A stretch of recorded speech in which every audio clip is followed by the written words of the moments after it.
하나님 말씀은 베드로전서 2장 18절로부터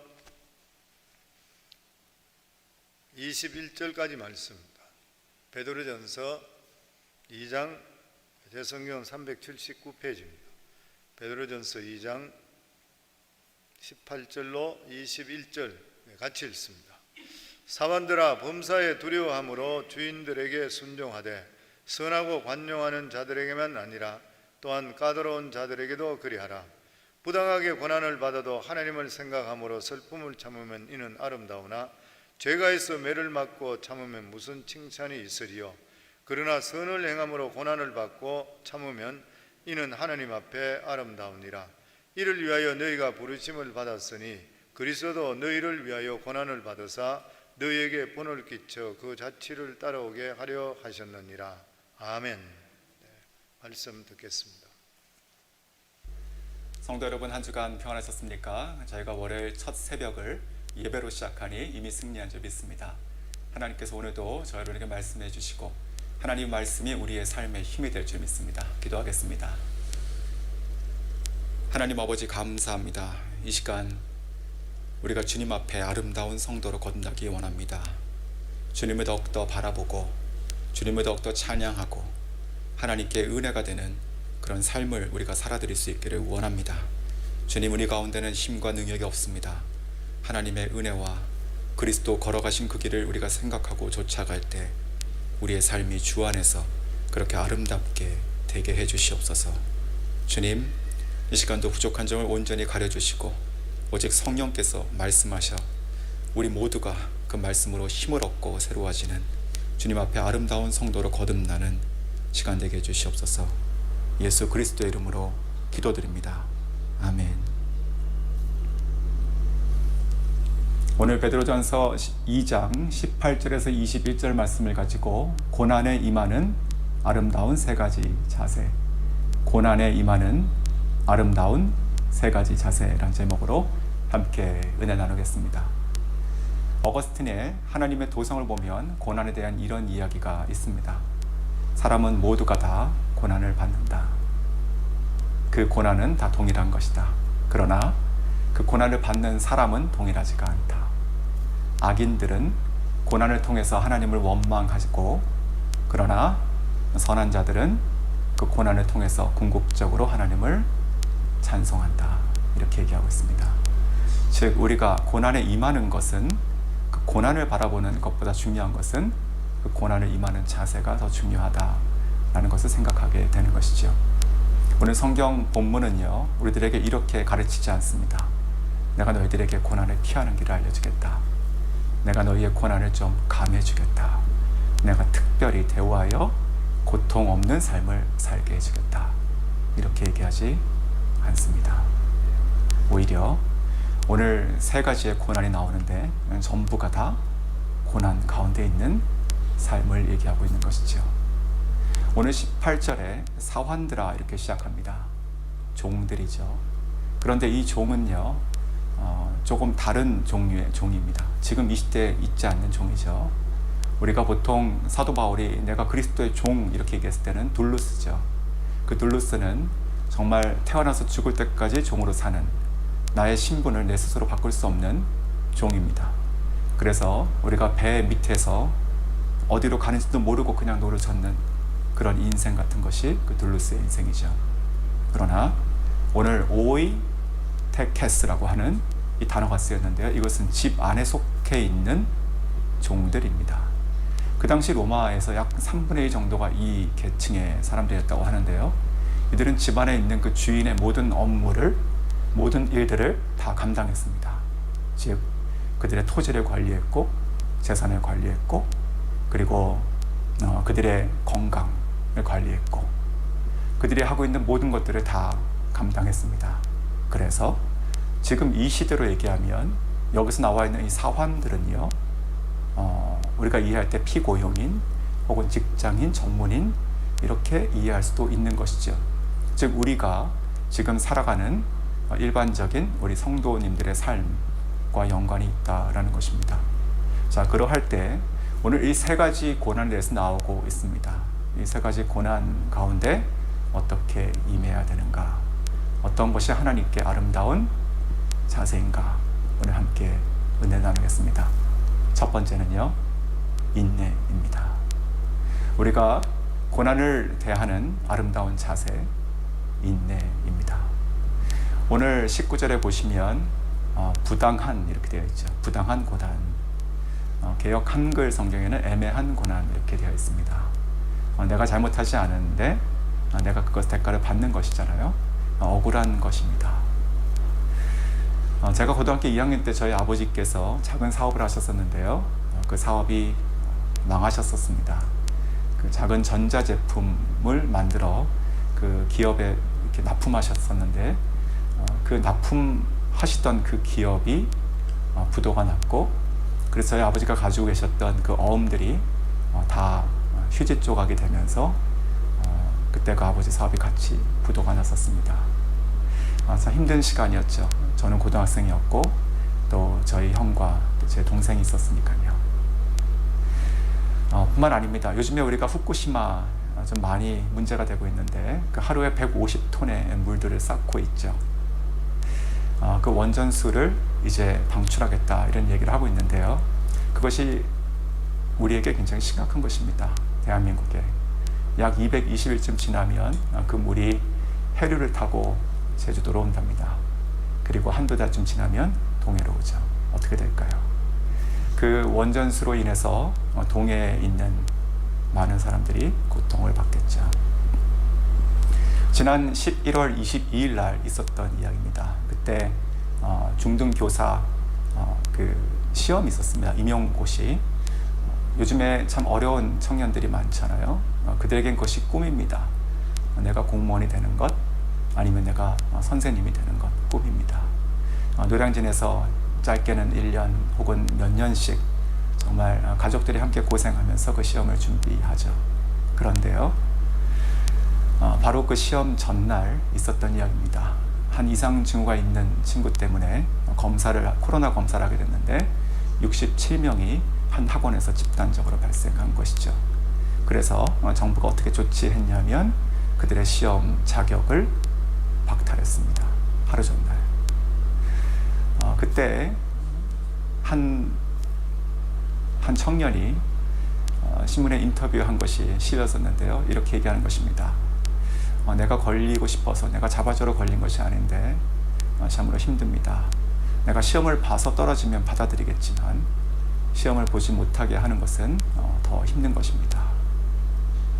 이제 12월 초에 있는 그 수능고사는 코로나에 양성인 학생들을 다 병원에서 보게 한다는데 우리에게는 이 자격을 박탈하는 것이 부당합니다. 내가 얼마나 더 이 고통스러운 시간을 나와 내 가족이 다시 보내야 됩니까? 그런 기사가 실린 적이 있었습니다. 이렇게 부당한 것, 고통스러운 것입니다. 정말 힘든 것이죠. 그런데 오늘 아까 그 사환이 지금 시대의 어떠한 그 직장 생활로 생각해 본다면 오늘 그 19절에서는 어떻게 얘기하고 있죠? 까다로운 주인에게도 그렇게 하라고 되어 있죠. 이 까다롭다라고 하는 것은요, 그 원어의 뜻이 비뚤어졌다는 것입니다. 똑바르지가 않는 것이죠.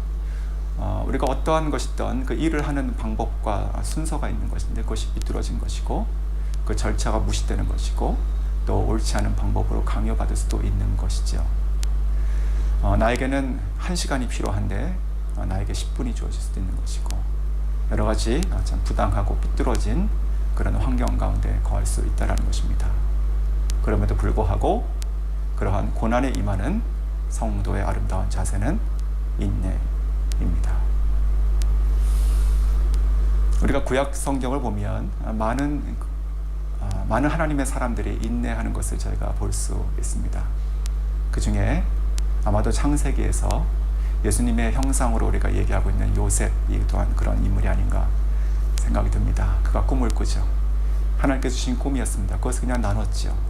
꿈 나눈 이야기들을 그냥 꿈처럼 여겼으면 아무 문제가 없는 것인데 그것을 시기하고 미워했던 형제들에게 그가 죽임당할 뻔하죠. 그리고 종으로 팔려가죠.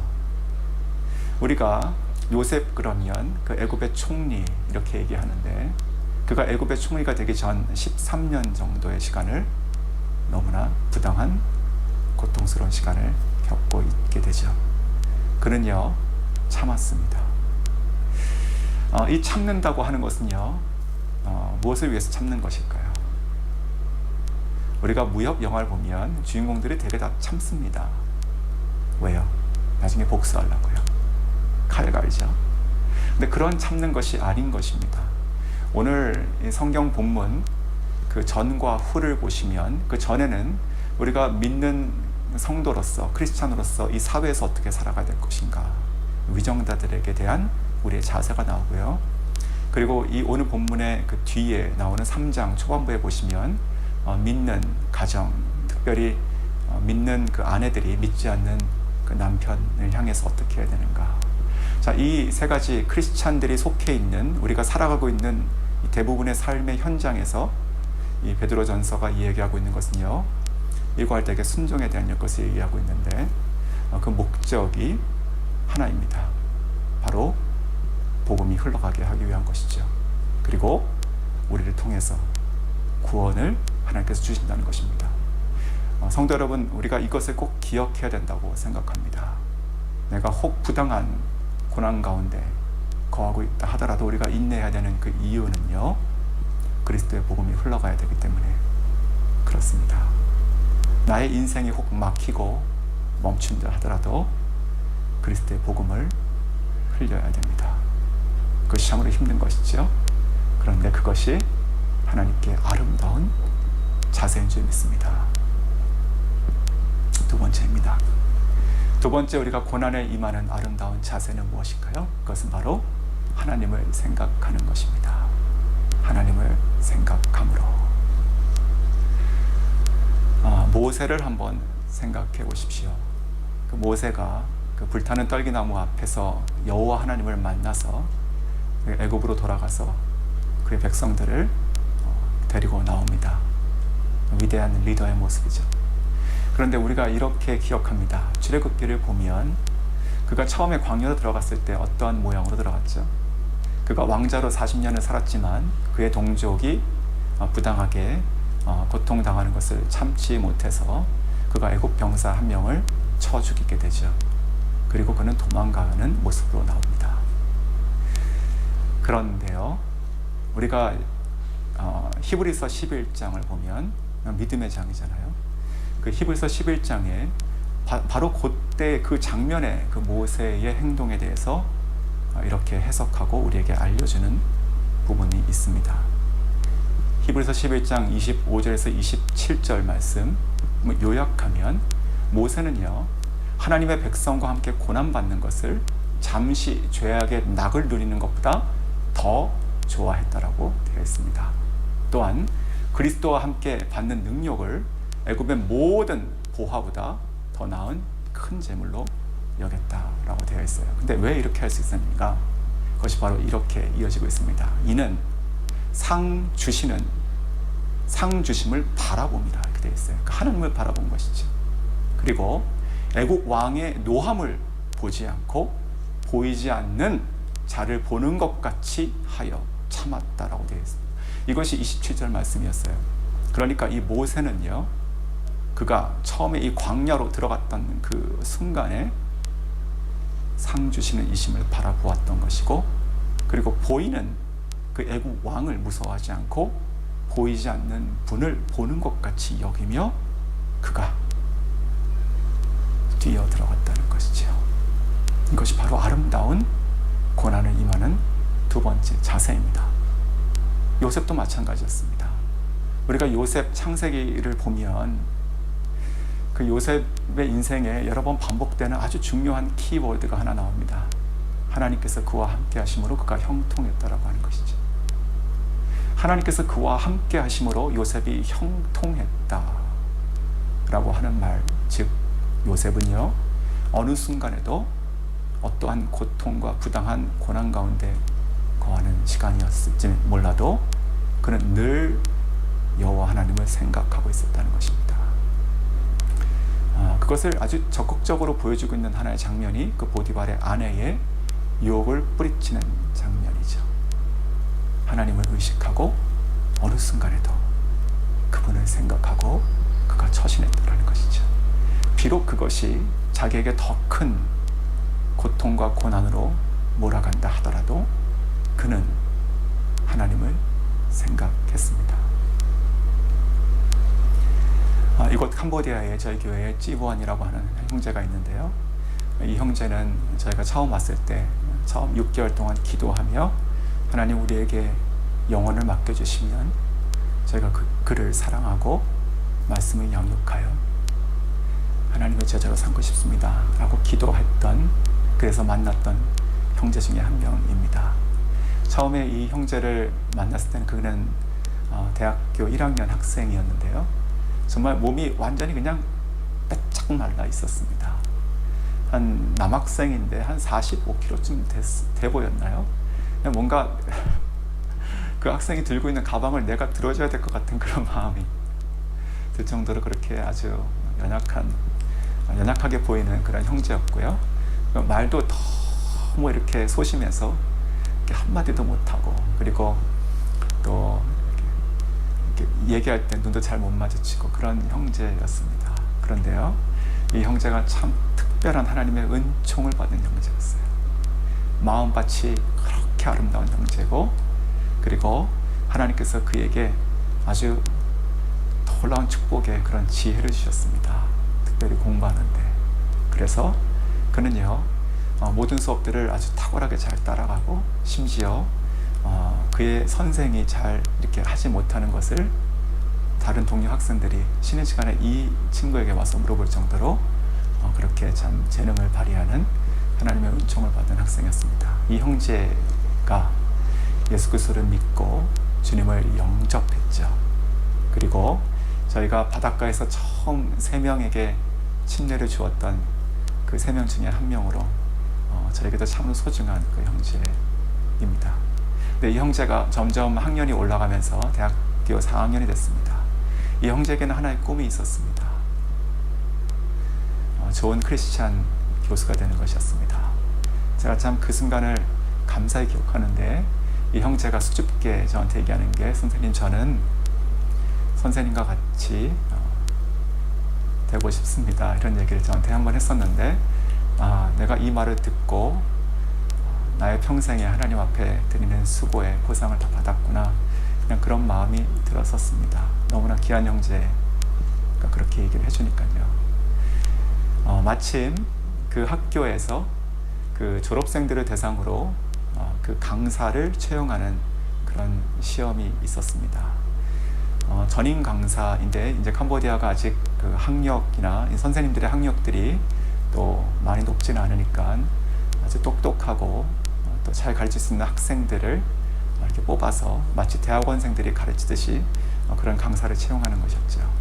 그래서 이 형제가 그것을 준비하고 있었습니다. 근데 그 학과에서도 이 형제가 기독교인이고, 또 선생들에게는 또 한편 좀 이렇게 미운 살이 좀 박혔었습니다. 똑똑하고 학생들이 이 친구를 찾으니까요. 그런데 이런 일이 있었습니다. 주일날 그 학과에서 그 선생이, 그 교수가 학생들을 모아서 자기 스터디 그룹을 만들고 그 시험을 준비시키는 것입니다. 그런데 이 형제가 그것이 고민이 됐던 것이죠. 어떻게 해야 되는가? 내가 들어가서 공부를 해야 되는가? 아니면 예배 드려야 되는가? 그래서 이 형제가 예배 드리기로 결정했습니다. 사실 저는 너무나 감사한 것이요, 이 형제가 저한테 그것을 고민을 나누지 않고 그가 그렇게 결정하고 주일날 예배 드리고 나서 집에 돌아갈 때, 사실 오늘 이런 일이 있었습니다, 이렇게 얘기를 하더라고요. 참 제가 그 순간도 너무 감사하게 잊지 못하고 있는데요. 결론적으로 그 형제가 그 시험에서 아주 탁월한 성적으로 1등으로 뽑혔습니다. 그런데 채용되지 못했어요. 그냥 떨어진 것입니다. 근데 이것이 그 형제에게 되게 상처가 됐었어요. 왜냐하면 이것은 그 형제가 기도하고 준비한 것이고, 또 그 형제가 실제적으로 가장 제일 탁월했었거든요. 근데 그냥 안 된 것이었습니다. 저는요, 그 상황 가운데 그 형제가 굉장히 이렇게 고맙고 또 안타깝게 보였었습니다. 그리고 그 형제는요, 그 동네에 있는 작은 학원 선생이 되어서 초등학생 3학년에서 5학년 과학 선생님으로 취직하게 되었습니다.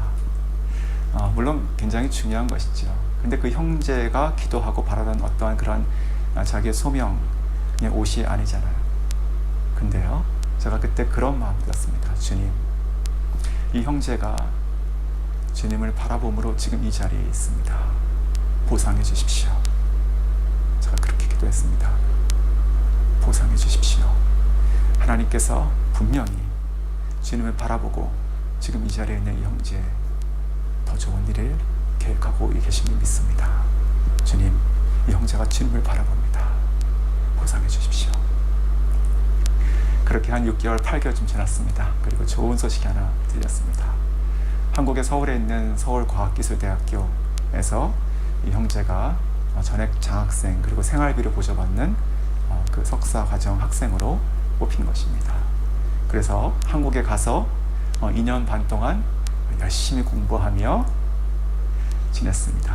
이 형제는요, 있으면서도 자기가 학교에서 받는 그 생활비의 11조를 캄보디아에 있는 교회로 보내는 또 귀한 형제였습니다.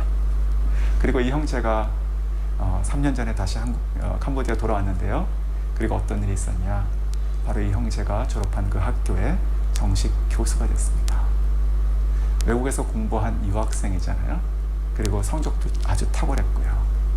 그리고 지금 캄보디아에 꼭 필요한 전공 분야를 공부했기 때문에 정말 필요한 선생이 되었던 것이죠. 그리고 그가 그 교수로 채용된 이후에 그 학교에서 어떤 일이 있었냐면 원래는 없었는데 새롭게 석사 과정이 생긴 것입니다. 그래서 먼저 1차적으로 그 학교에 있는 그 선생님들 중에서 석사가 없는 분들이 먼저 그 학생으로 등록해야 됐었습니다. 자기를 어렵게 했던 그 선생님이 그의 학생이 된 것이죠. 이 이야기를 나누면서 참 하나님께 감사했습니다. 그리고 제가 그 형제에게 그렇게 얘기했습니다. 그 선생을 미워하지 말고 그 선생에게 너가 할 수 있는 최선으로 잘 섬겨라. 나중에 그 선생님이 너를 크게 도울 수 있는 분이다. 하나님의 복음이 그 선생님과 함께 흘러갈 수 있기를 바란다. 그렇게 얘기를 했습니다. 성도 여러분, 우리가 고난을 바라보는, 고난에 임하는 아름다운 자세는 하나님을 바라보는 것입니다. 우리의 모든 상황과 처지를 아시고, 그리고 우리에게 우리가 할 수 있는 것보다 더 놀랍고 아름답고 좋은 것들을 계획하시고 그것을 이루실 주님을 바라보는 그 믿음 가운데 우리가 지내는 것입니다.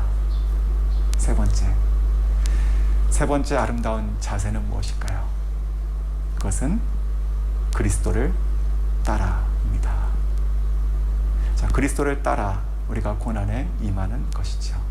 이것은 자발적인 것입니다. 우리가 선택하는 것입니다. 내가 이 고난을 선택한다라는 것입니다. 그리스도를 따라서 우리가 누군가를 위해서, 타인을 위해서 우리가 어떤 고통스러운 삶을 선택한다라고 하는 것 자체가 참으로 숭고한 것입니다. 저희 장모님, 제가 참 존경하는 분이신데요. 참 공부를 많이 하지 못하셨습니다.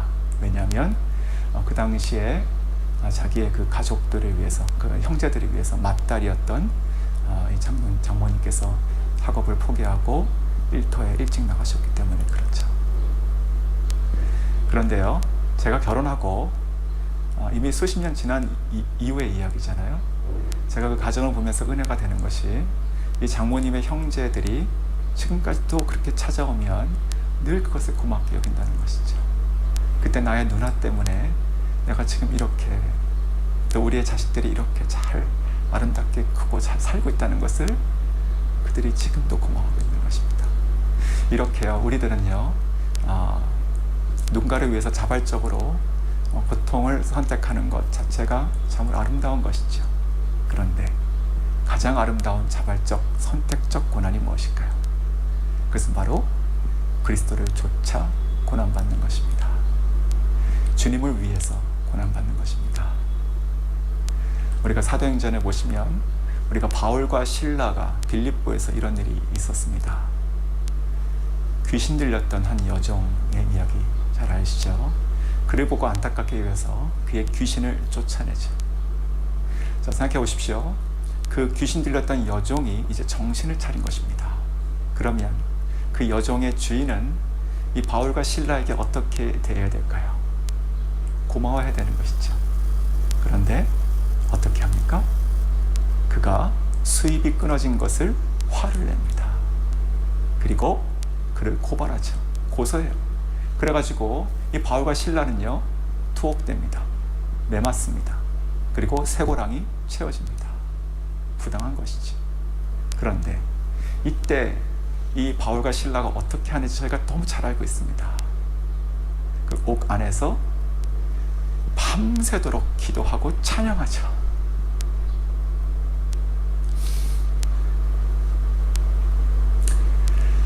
그러할 때 어떤 일이 벌어집니까?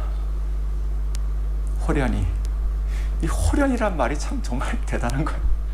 호련히 큰 지진이 나서 옥문이 열려지고 쇠고랑이 풀어집니다.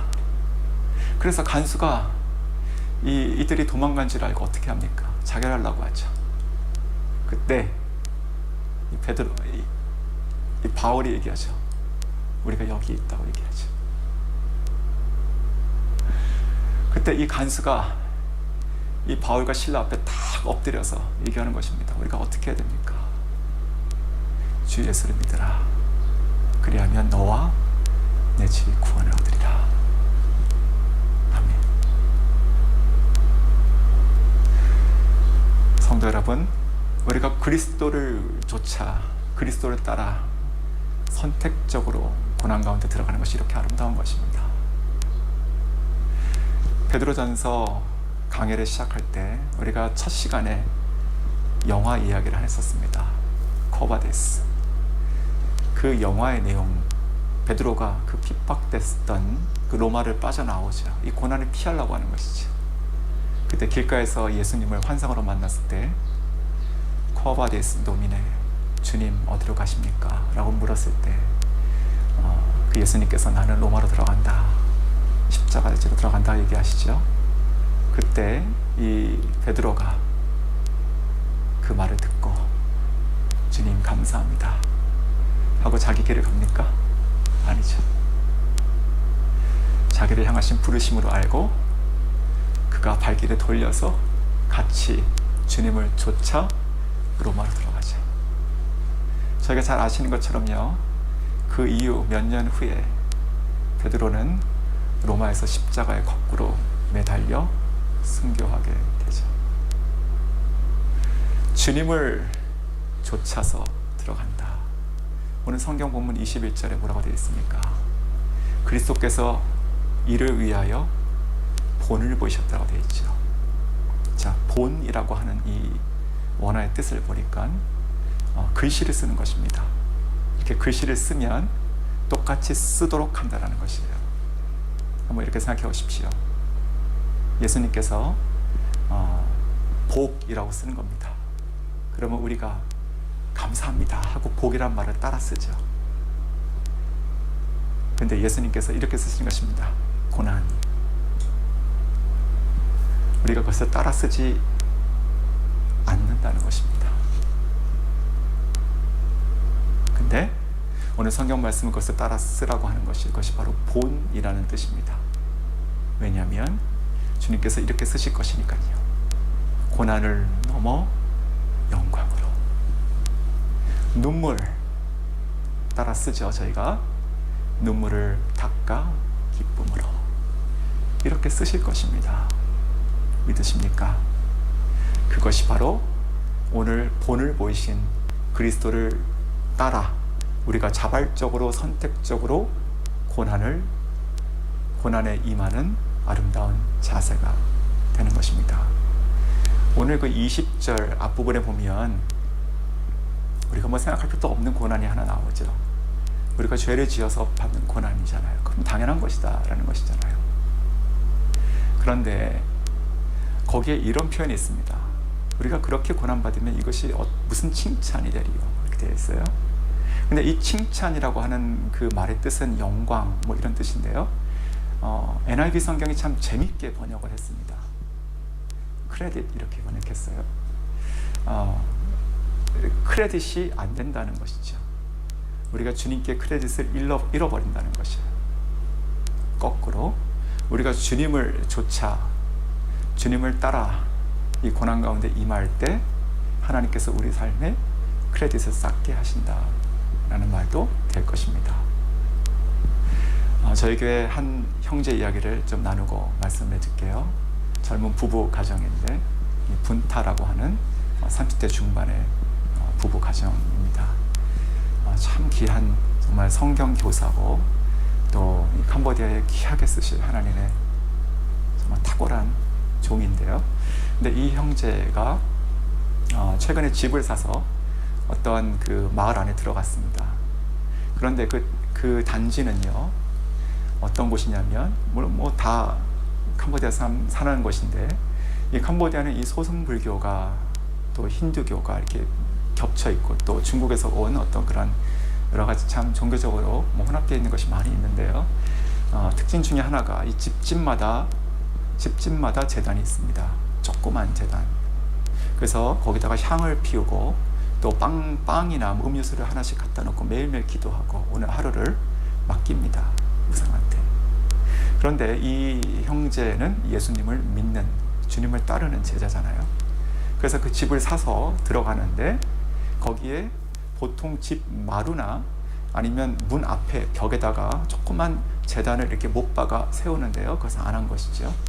그래서 그 동네 사람들이 하나씩 와서 그것이 없는 것을 보고 이 가정을 힘들게 했습니다. 그래서 세우라고요. 이런 논리입니다. 이 동네에 있는 모든 집이 다 이 제단을 가지고 있는데 너희 집이 이것이 없으면 너희 때문에 나와 우리 가족과 우리 마을 사람들 다 복을 못 받는다는 것이죠. 그냥 하나 세워주고 지나가면 화평할 수 있죠.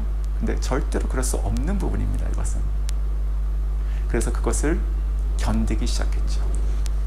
주님을 따라서, 주님을 위해서, 자기의 신앙을 지키기 위해서 그 조그만 제단을 절대로 용납할 수가 없었던 것이죠.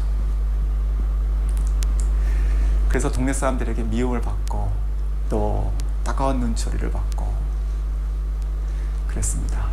그런데 어느 날 이런 일이 있었습니다. 그 형제의 그 아내가 그 시장을 가는데요. 그 동네가 좀 이렇게 외져가지고 그 시장이 오토바이를 타고 한 10분 정도 이렇게 나가야지 있어요. 그래서 이렇게 동네 사람들도 이렇게 자주 좀 갔다 오기 좀 불편히 여기는 그런 위치에 있었는데, 마침 그 아내가 시장을 가려고 하니까 옆에 있는 이웃 사람이 어디 가냐, 시장 간다. 그래, 그럼 간장 하나만 좀 사달라 이렇게 된 것이죠. 그래서 간장을 하나 사줬어요. 심부름을 한 것이죠. 고맙다. 그러면서 그렇게 나갈 때마다 그 앞집, 옆집 사람들이 뭐 하나씩 부탁하는 겁니다. 자, 결과적으로 어떻게 되겠습니까? 동네 사람들이 이 사람들을, 이 가정에게 고마움이 쌓인 거예요. 고마움이 쌓여서 결국은 그것이 하나의 일이 됐어요. 심부름을 해주는 일이 됐어요. 그래서 지금 최근에 어떤 일이 일어났냐면, 이 가정이요, 자기 마루에다가 간장, 식용유, 소금 이런 것들을 왕창 사놓고 장사를 하기 시작했습니다. 이제는. 그래서 이제는 그 동네에서 미운 털 박힌 어떤 한 집이 아니라 사람들이 필요할 때마다 찾아오는 집이 됐습니다. 너무 감사하다 그러는 거예요. 그러면서 우리가 한번 나중에 식사를 하면서 교제를 했었는데, 그때 만약에 자기가 그렇게 마을 사람들이 힘들게 했을 때 만약에 그것을 타협했다면 지금 같은 사람들과 관계가 다 없었을 것이고 내 자신이 얼마나 수치스러웠을까, 이런 얘기를 하게 됩니다. 성도 여러분, 저희는 모두가 다 그리스도를 따라가는 제자입니다. 그리스도가 걸어가신 길 보기를 원하죠. 알기를 원하죠. 그리스도께서 본으로 보여주신 이 고난의 길도 저희가 따라가야 되는 것이죠. 왜냐하면 이 길을 통해서, 이 십자가를 통해서 결국 우리에게 영원한 생명을 주셨기 때문에 그런 것입니다. 말씀을 맺겠습니다. 하나님께서 우리들을 통해서 은혜 받을 수 있다면 얼마나 좋으시겠습니까? 하나님께서 우리를 보고 내가 오늘 은혜 받았다 라고 말씀하시는 삶 살아드리고 싶으십니까? 오늘 나눴던 얘기가 다 그 얘기입니다. 오늘 아름답다라고 했던 그 원어가 카리스입니다. 은혜죠. 하나님께서 저와 여러분을 보시며 은혜 받을 수 있기를, 은혜 받으시기를 소원합니다.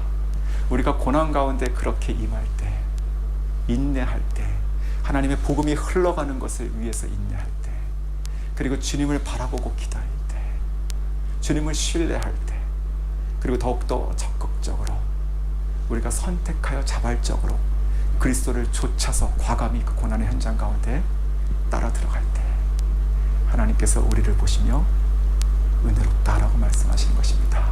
성도 여러분, 이번 한 주간 주님 앞에 은혜로운 삶 사시기를 원합니다. 하나님께서 우리와 함께 걸으시고 우리와 함께 그 기쁨의 현장 가운데 계시며 우리의 삶을 통해서 우리를 은혜롭고 아름답게 여기실 줄 믿습니다. 기도하겠습니다. 하나님 아버지, 감사합니다. 고난은 힘든 것입니다. 그러나 고난을 받는 자세는 하나님께 아름답게 되어질 수 있다는 것을 저희가 또한 배웁니다. 주님,